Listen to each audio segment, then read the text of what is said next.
मैं अब लास्ट में बोल रहा हूँ, 2-3 मिनट सुन लेना, उसके बाद मैं चला जाऊंगा। शॉर्ट फॉर्म में बोल रहा हूँ, शॉर्ट्स बना के दबा के डाल देना। सुनो, पहली बात तो ये है कि जितनी भी लेफ्ट विंग में कांड हो रहे हैं, हमारे सनातनी भाई पिछले 1.5 साल से, भाई साहब हेलो, अगर हिंदू हो तो थोड़ी देर शांत हो जाओ, इधर शांत करा दो भाई साहब, भैया अरे रुक जाओ यार।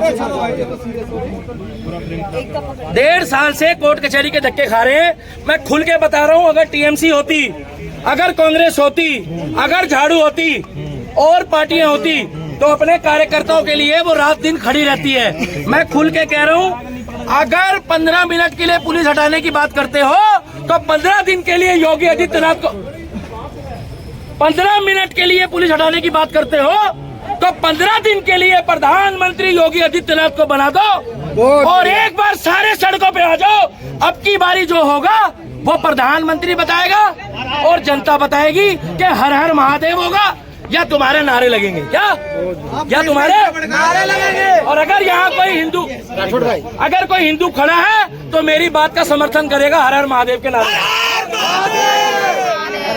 अब आप सुनो, यहाँ इतने लोग खड़े हैं, भैया पहले पीछे दिखा दो, इनकी आँख खोली, पहले पीछे दिखाओ। इतने लोगों ने, हिंदुओं ने, सबने नहीं बोला अमित भाई तुम काहे के लिए इतनी मेहनत कर रहे हो? मूर्खों, थारे जैसे मूर्खों को उठाने के लिए तुम मूर्खताई कर रहे हो, मूर्खों को जगाने इन लोगों को जगाना है। यहाँ खड़े हुए लोग मोबाइलों पे लगे पड़े एप्पल के, और वहाँ कट्टर हिंदू अमित सिंह राठौर और ये अपनी अम्मी को कह रहे हैं कि वीडियो आ गई, एडिट करके डालो। क्या वीडियो आ गई? क्योंकि इन्होंने सारी जिंदगी चुरा चुरा के काम करा है। मुगलों का इतिहास है कि चुराई चीज को इन्होंने अपना घर बनाया था, और इन्हीं का निकला राहत फतेह अली खान। ए चिरकुट, तूने गाना गाया, तेरे ऊपर भी मौलाना पर्चा दर्ज होना चाहिए। तूने बोला चुराई चीज को तूने खुदा का पहले राम मंदिर, फिर ज्ञानवापी, फिर 40,000 मंदिर। रुक जाओ भाई साहब, तुम भी वहीं जा रहे हो। 40 नहीं 60,000 60,000 होंगे। और तीसरी बात, मैं एक बात बता दूं, अब की बार 2029 में इलेक्शन है। ये 5 साल अगर हिंदुओं का साथ नरेंद्र दामोदर दास मोदी, जिसके साथ केवल सनातनी खड़ा है, 10% या 20% मुस्लिम खड़े हैं, वो भी वो खड़े हैं जो मजबूरी में, बाकी अंदर से सब एक ही हैं, अंदर से। इसीलिए मैं कहना चाहता हूं, अगर मोदी जी सबका साथ और सबका विकास करेंगे और भाईचारा दिखाएंगे, तो भाईचारा देखने के लिए 522 गांव में 522 मकान दिए, 2200 लोगों ने वोट नहीं दिया। क्या अगर आधे हिंदुओं को भी मकान दिए होते तो कम से कम आधे तो दोगले होते। और तीसरी बात, भैया खुल के कह रहा हूँ, जितना मर्जी अब एंजॉय कर लो, 1 महीने बाद दिवाली है। क्या वो कट्टर हिंदू ने बात बढ़िया बोली थी, ये चम्मच, कुकर, ये सब खरीदना बंद करो, लोहा खरीदो, मकान बनवाओ। बता रहा हूँ, समझा ही रहा हूँ। लोहा खरीदो, मकान बनाओ, खूब नारियल पानी पियो।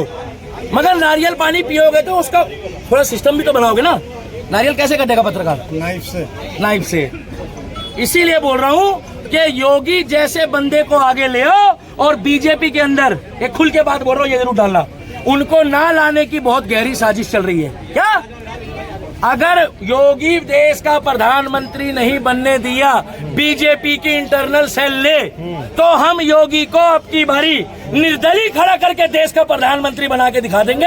हम 100 करोड़ हैं। आप जिसको बनाने की बात कर रहे हैं, पर उनके बुलडोजर पे तो रोक लगने वाली है। क्या बात है? कोर्ट कचहरी चलती है देश में। आप एक बात बताइए, आप जिसको प्रधानमंत्री बनाने की बात कर रहे हैं, देश का सर्वोच्च अदालत उस व्यक्ति को कह रहे हैं कि उसकी जो अंजाम है, बुलडोजर की जो तरीका है काम करने का, वो बिल्कुल गलत है। बिल्कुल सही कह रहा है वो। पूछो कैसे? पूरे देश में सुप्रीम कोर्ट का ऑर्डर चल रहा है, हर जगह फॉलो करते हैं। आप भी जहाँ खड़े हो, ये वक्फ बोर्ड की जमीन में खड़े हो, परमिशन लेकर आए हो? कोनो फिर ले रहा ना? सुप्रीम कोर्ट के राह चलता हर आदमी फॉलो करता है। कैसी बातें कर रहे हो? उत्तर प्रदेश में लगती है बाबा की अदालत। क्या जब तक तुम कोर्ट का नोटिस ले आओगे ना, तब तक तो अतीक जो है यही देश है। इसीलिए मैं बोलता हूँ जय भीम और लगे रहो मीम।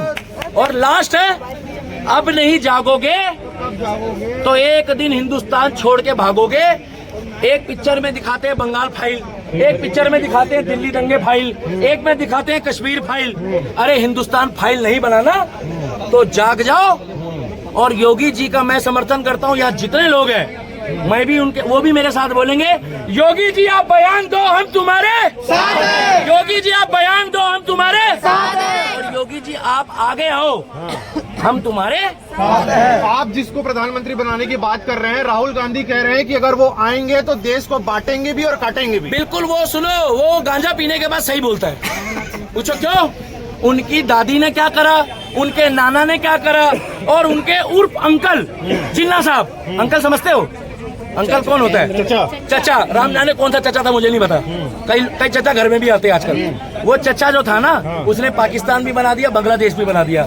मगर हम भी कहते हैं क्या कि हमारे यहाँ छुरी रख दोगे, हमारे यहाँ छुरी रख देंगे। तब भी हम तुम्हारे फिलिस्तीन की तरफ बम छोड़ने, इजराइल की तरफ से बोल रहे हैं, नहीं छोड़ेंगे। हम एक ही बात बोलेंगे तुम्हारे को बवासीर के लिए कि इजराइल जिंदाबाद था, जिंदाबाद है और जिंदाबाद रहेगा। क्योंकि तुम्हारे को ईंट का जवाब पत्थर से देंगे, और हमारा हिंदुस्तान जिंदाबाद था, जिंदाबाद है और जिंदाबाद आप रहेगा। जिंदाबाद के नारे लगा रहे हैं, लेकिन आपको इससे ये नहीं लगता कि हमारी फॉरेन डिप्लोमेसी जो उस पर असर पड़ेगा? हाँ, बहुत असर पड़ेगा आपकी बारी। पैलेस्टाइन मोदी जी भी गए थे और पैलेस्टाइन इजराइल दोनों जगह गए थे।